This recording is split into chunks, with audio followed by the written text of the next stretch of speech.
తగలబెట్టండి sir Niranjan గారు. Release కి ముందు ఆదిపురుష్ పై నెలకొన్న అంచనాలు చూసి ఇది బాక్సాఫీస్ వద్ద వండర్స్ క్రియేట్ చేస్తుందని అంతా అనుకున్నారు.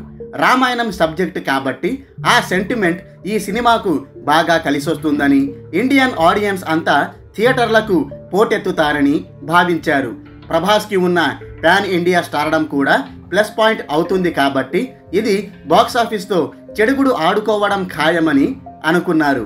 కేజీఎఫ్, RRR సినిమాలకు మించి ఇది కలెక్షన్ల వర్షం కురిపించినా ఆశ్చర్యపోనక్కర్లేదని అంచనాలు కూడా వేసుకున్నారు. తీరా సినిమా రిలీజ్ అయ్యాక చూస్తే ఆ అంచనాలన్నీ బోల్తా పడ్డాయి. కలెక్షన్ల వర్షం కురిపించడం కాదు కదా, కనీసం పెట్టిన పెట్టుబడిని కూడా రాబట్టలేక ఈ సినిమా నానా తంటాలు పడుతోంది. తొలి 3 రోజుల్లో ఈ సినిమా దుమ్ము దులిపేసింది, కానీ వర్కింగ్ డేస్లోకి అడుగు పెట్టాక పూర్తిగా డీలా పడిపోయింది. 6వ రోజు ఈ సినిమా వరల్డ్ వైడ్గా కేవలం 12 కోట్ల గ్రాస్, 5 కోట్ల షేర్ మాత్రమే కలెక్ట్ చేసిందంటే పరిస్థితి ఎంత దారుణంగా ఉందో మీరే అర్థం చేసుకోండి. రికార్డు స్థాయిలో కలెక్షన్లు రాబట్టాల్సిన ఈ సినిమా ఒక మీడియం రేంజ్ సినిమా కన్నా తక్కువ వసూళ్లు కలెక్ట్ చేస్తోంది.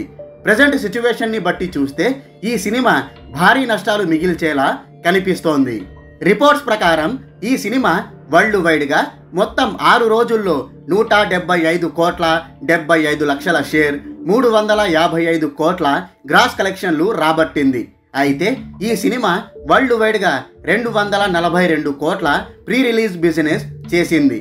అంటే ఇది బ్రేక్ ఈవెన్ టార్గెట్ని అందుకోవాలంటే ఇంకా 66 కోట్ల 25 లక్షలు రాబట్టాల్సి ఉంటుంది. ఇప్పుడున్న బాక్సాఫీస్ పర్ఫార్మెన్స్ని బట్టి చూస్తే అంత భారీ మొత్తాన్ని తిరిగి కలెక్ట్ చేసేంత సత్తా ఈ ఆదిపురుష్కి ఏమాత్రం లేదు. మహా అయితే మరో 10 లేదా 15 కోట్ల వరకు షేర్ కలెక్ట్ చేయొచ్చు, అంతే. ఆ లెక్కన 50 కోట్లకు పైనే నష్టాలు మిగలొచ్చు. వండర్స్ క్రియేట్ చేస్తుందనుకున్న ఈ సినిమా ఇంత దారుణంగా బోల్తా కొట్టడానికి కారణం డిసప్పాయింట్ చేయడమే.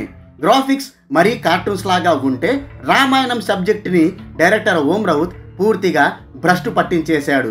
మనం చిన్నప్పటి నుంచి చదివినా చూసినా రామాయణం ఒకటైతే డైరెక్టర్ చూపించిన రామాయణం మరొకటి.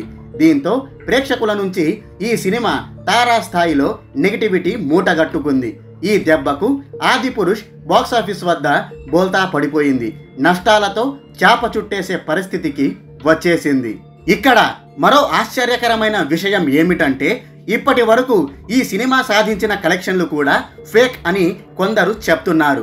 కేవలం తమ సినిమా గొప్పదని, కలెక్షన్ల సునామీ సృష్టిస్తోందని చెప్పుకోవడం కోసం యూనిట్ వర్గాలు ఫేక్ లెక్కలు చెప్తున్నారని ఆరోపణలు చేస్తున్నారు.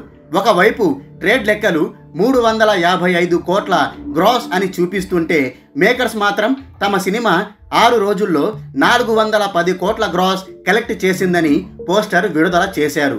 దీంతో ఆదిపురుష్ మేకర్స్ తప్పుడు లెక్కలు చెప్తున్నారంటూ ఆడియన్స్ సోషల్ మీడియాలో ట్రోల్ చేస్తున్నారు. ఇదే సమయంలో డైరెక్టర్ ఓం రౌత్ తన రెట్రోఫైల్స్ మీడియా కంపెనీని స్థాపించుకోవడం కోసం ఆదిపురుష్ సినిమాను అడ్డం పెట్టుకొని పెద్ద కుట్ర పన్నాడని, నిర్మాత దగ్గర గట్టిగానే డబ్బులు కొట్టేశాడని అంటున్నారు. ఏదేమైనా ఈ సినిమా వల్ల నష్టం జరిగింది మాత్రం ప్రభాస్కే. ఎంతో నమ్మకంగా ప్రభాస్ ఈ సినిమా చేస్తే అతని నమ్మకాన్ని వమ్ము చేస్తూ చెత్తగా ఆదిపురుష్ని తీశారు. దీంతో ప్రభాస్పై కూడా విమర్శలు వచ్చాయి. నెక్స్ట్ వచ్చే సలార్తో ప్రభాస్ అందరి నోళ్లు మూయించడం ఖాయమని చెప్పుకోవచ్చు.